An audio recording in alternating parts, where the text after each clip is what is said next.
What is up, guys? Welcome back to the channel. Today's reaction video is 4 drunk drivers reacting to life sentences. The fact that it's life sentences, I imagine something tragic happens. Yeah. But you shouldn't be drunk driving. No. Don't drink drive. If this is anything, this video, it's a lesson not to drink drive. I imagine they're going to be absolutely devastated because it is such a simple thing to not do and to do, if that makes sense. Yeah, it is, and there's a big consequence. It's such an easy thing to do. I've never done it. I don't think you've ever done it. I mean, you don't really drink anyway. I assume you've never done it. Drunk drive? No. I've never done it. But I can imagine in that situation, if you had your keys on, you have a car there, how somebody could get in the car. But don't do it. It's not worth it. You know what I mean? There's no excuse for it. It's not worth it. But then that decision has affected your entire life in this case. So don't drink drive. Smash that like button if you enjoy the content, guys. Smash that subscribe button as well. You absolute legends. Are you ready? I'm ready. 4 drunk drivers reacting to life sentences. What we got? Accused of driving drunk, slamming into a car carrying a family of 5 and killing the parents, now faces murder charges. On a night in December 2020, 3 kids without 27-year-old parents. Henry and his 28-year-old wife Gabriella were taking their 3 young daughters to go look at Christmas lights in Newport Beach. Henry needed to pick up a few things at his old job, but he wanted some quality time with his wife and children who've been staying at home during the pandemic. He wanted to take them for a car, just for a car ride, at least. Just to go out and see, fresh air, that was it. That's why they went out. But the family quality time was quickly ruined when a drunk driver, Grace Coleman, blew through a red light. The 22-year-old was driving with a blood alcohol level that was 2.5 times the limit and slammed into the family's car, killing the 2 parents, but luckily the children survived. They were found in the back seat screaming. She tried to pull her mom's hair, trying to wake her up, because she was crying for help. But it was too late. Henry and Gabriella's lives were ended right there on the corner of Newport Coast and Pelican Hills. Thankfully, the girl survived, but not without physical damages. 5-year-old, she has 2 broken legs and a broken arm. Elena, the 4-year-old, she has a broken leg. She hit her head. Samantha, the 1.5 years, she has a broken ankle. But broken bones will heal. It's the trauma that they will have to live with for the rest of their lives. Murder charges were filed this afternoon by Orange County District Attorney Todd Spitzer. They include double murder, hit and run, and driving with a blood alcohol level of at least 0.20, which is 2.5 times the legal limit. 2 years later, Grace Coleman was placed in front of a courtroom full of family and friends, and they had some things to get off their chest. One by one, family members told convicted killer Grace Coleman how she has forever changed their lives. Those beautiful girls will never have their parents for their major moments of their lives. Who is going to walk them down the aisle if they ever get married? Who is going to dance with them at their quinceañera? December 9th, 2020, I received a phone call to give me the saddest news. Un dolor que jamás podré superar. It was the worst thing that I could have heard. A pain that I will never be able to overcome. My name is Emma Sofia. I write this letter because I miss my mom. My name is Elena. I miss my mom and my dad. I feel sad when the accident happened. Those poor girls. And it wasn't just family and friends. Before her sentence of 21 to life, the judge had his own emotions to project. Sense strongly that they would want you to continue to live your lives with joy, to appreciate every day, to raise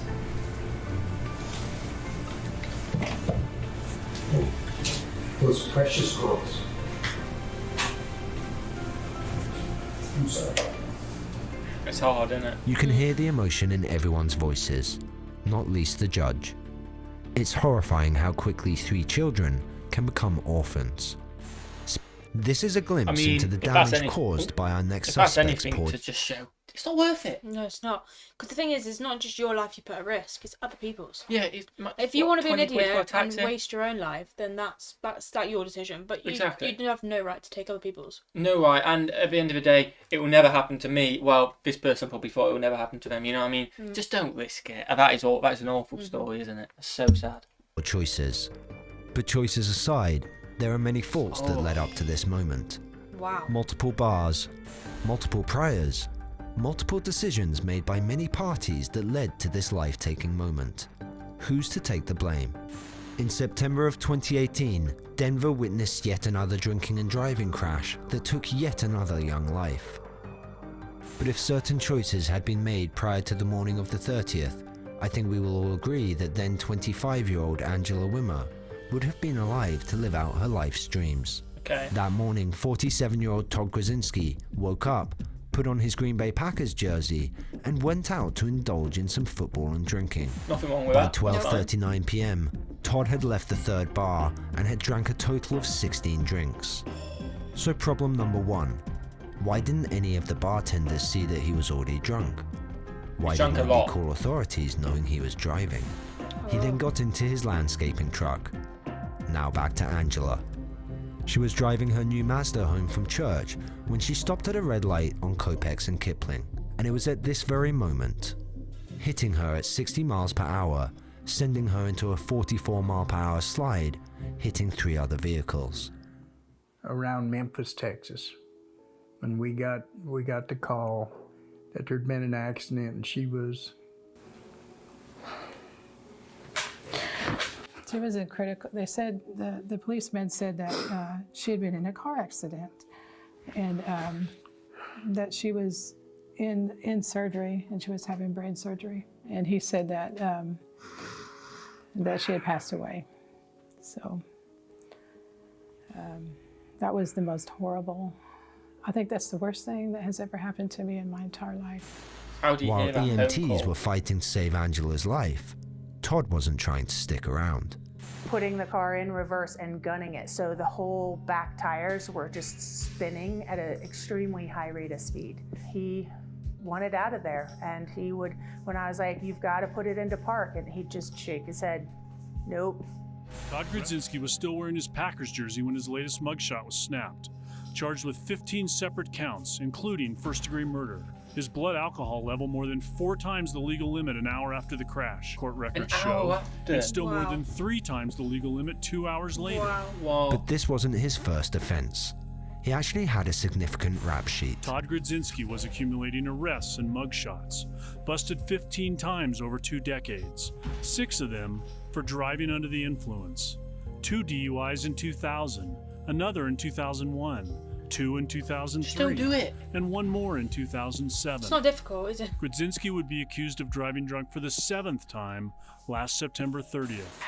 6 prior DUIs 7 alone. times. And not one judge had said this is enough. Wow. Nobody can say this one couldn't have been avoided. When Todd was given a life sentence in prison, he got a chance to say a few words. It's apologizing to the Wimmer family.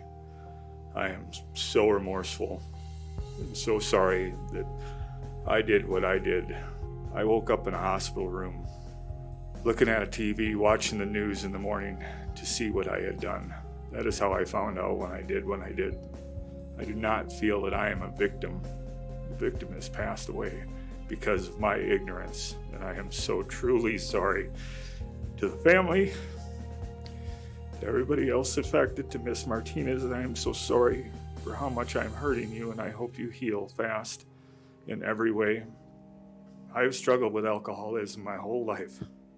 It was never, ever my intent to get up that morning and hurt anyone.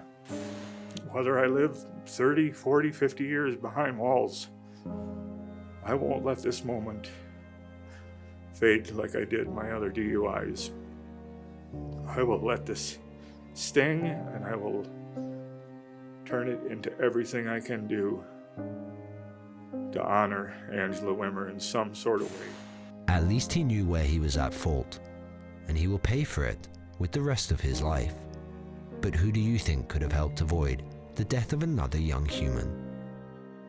mean, it's hard to say, isn't it? It's hard hearing him say sorry because it's like you've done it 7 times. Actually, I mean, it's like, also... It's not like it's first time. It did feel real. It didn't feel like he was faking it, but... No, but then if he has struggled with alcoholism, then maybe... I don't know, it's a difficult one because when you're in that moment, I suppose you don't seek help because you're so far... But... And I guess the thing is... But then the other court people should have... Yeah, like I was saying before, kind of this whole nothing will happen, it won't happen to me. He's got away with it 6 times before. Yeah. Oh, I'll drive again. Which is, if people did know he was driving as well, we should have stopped him. But I'll drive again, and then it does happen. I mean, ultimately it's his fault. Oh, 100%. But just don't do it that first time. Do you know what I mean? The point is, it will potentially happen. Hopefully it doesn't, but it potentially will happen. There's always that risk. And I mean, for her, how mad life is, the fact that you in your car, you're just you driving potentially have a great day, driving home from church, and if your life has been completely changed by an idiot, or you lost your life, nothing you can do about it all. There's nothing she could have done differently, and that's so sad, isn't it? And scary as well. It is mad. So just don't drink and drive, guys.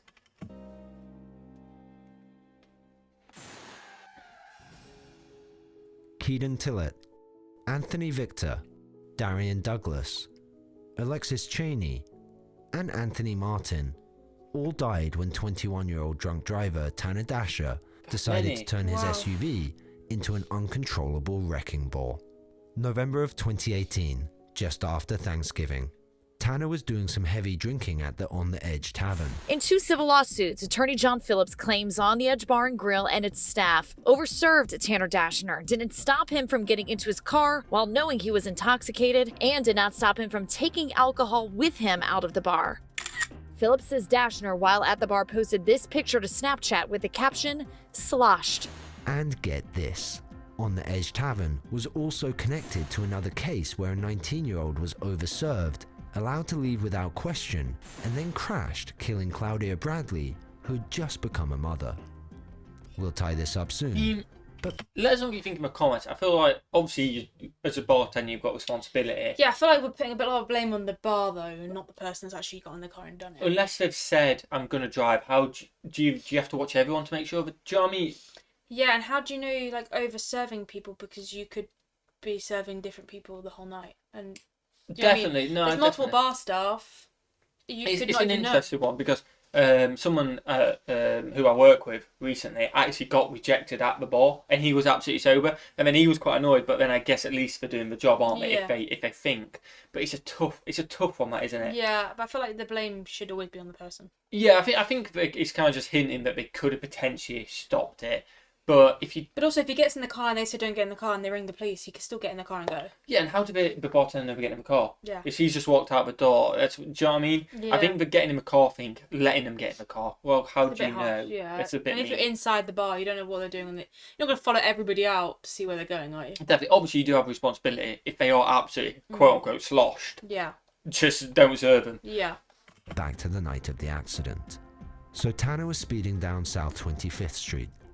3 times the alcohol limit, 3 times the speed limit, when he then rocketed into the back of the victim's Dodge, which launched them into a BMW. But because he didn't try to stop, he hit them for a second time, which caused the gas tank to explode and engulf the vehicle into a fireball. Would you believe me if I told you there was a lone survivor? A 6th person who could help tell the story. While you're in the back seat, that's when I was screaming for let name, and she wouldn't answer me. So that's when I was like, can somebody please answer me? Nobody would answer me. So I screamed for help. 3 years later, a verdict was handed down from Judge Mackinson. But, sorry, 72. It's not awful to survive. No, but like the mental seeing all your friends die, 5 having of to them. relive. She's had to stand up in court and relive that so many times. Definitely. 0.5 years. Tanner was given an option. 72.5 years. Tanner was given an opportunity to speak to the families, face to face. To the family of Anthony Victor, I'm sorry that you'll never be able to see your son again. I'm sorry that you'll never get to see him smile or hear him laugh ever again. To the family of Anthony Martin, I'm sorry that you'll never get to see your son reach his full potential. I am sorry that he will never get to pursue the dreams that he had. To the family of Darian Douglas, I'm sorry that you won't get to be there to comfort him when he's sad and celebrate when he succeeds. To the family of Keena Tillett, I am sorry that you will never get to be able to tell your son, I love you, and hear him say it back. To the family of Alexis Cheney, I'm sorry that you will never get to see the impact that she could have had in the world. I've never intended to hurt anyone in my life. I regret the poor decisions I've made, and am sorry to all the families that I have devastated because of this terrible accident. I hope that you will receive some closure today, and that one day that you can forgive me. The families had their chance to speak as well. I'm just relieved. I believe in God, and I can forgive, but I won't forget. He did the accident or made a choice and a decision, and he has to live with it. And nobody's happy about it, but it is what it is. That's how it is. Justice has been served. Closure. We're just ready to move on, put this behind us. He'll never be forgotten, so we just have to be strong, and we've been through a great deal, all of us, and so we're just ready to put this past us. All these lives lost, the lifelong trauma that the families, friends, and surviving victims will all have to deal with. Yes, we heal over time. But the point is, these situations could have all been avoided. We witnessed in this episode that these problems stem far beyond the bottle. We know that it's the drinkers that decided to start those vehicles that did the damage. But so many people could have stopped it, or at least tried. So who's responsible? The people who stand at the head of the judicial system? The bartenders that supply the alcohol in person? Both? We want to know your thoughts. Sound off in the comments. Until next time. I mean, yeah, definitely don't. I mean, we gave our opinion before, didn't we? Definitely don't drink and drive. I didn't really know what to expect from this video. No, I didn't. We picked videos and I didn't really clock it in my head. It was only when I read the title before I was like reacting to live sentences. I was like, oh, this is actually good. Yeah. And then obviously it hit so hard. And he says poor decisions on the speech, so that is more than a poor decision, isn't it? Yeah, it's more. So just don't do it, because you don't want to find yourself in one of these videos. You don't want to find yourself potentially ruin someone else's life, your own life, whatever. It's not worth it. No. Because although you may not crash, you may also get caught. Exactly. And then that screws you over as well. So don't do it, guys. Make sure you enjoy every minute of your day. Drink. Have a drink. There's nothing wrong with that. Have a good time. Just make sure you don't get in your car and stay safe. What should we do? Have a fantastic day. And we will see you, legends, in the next one. Peace.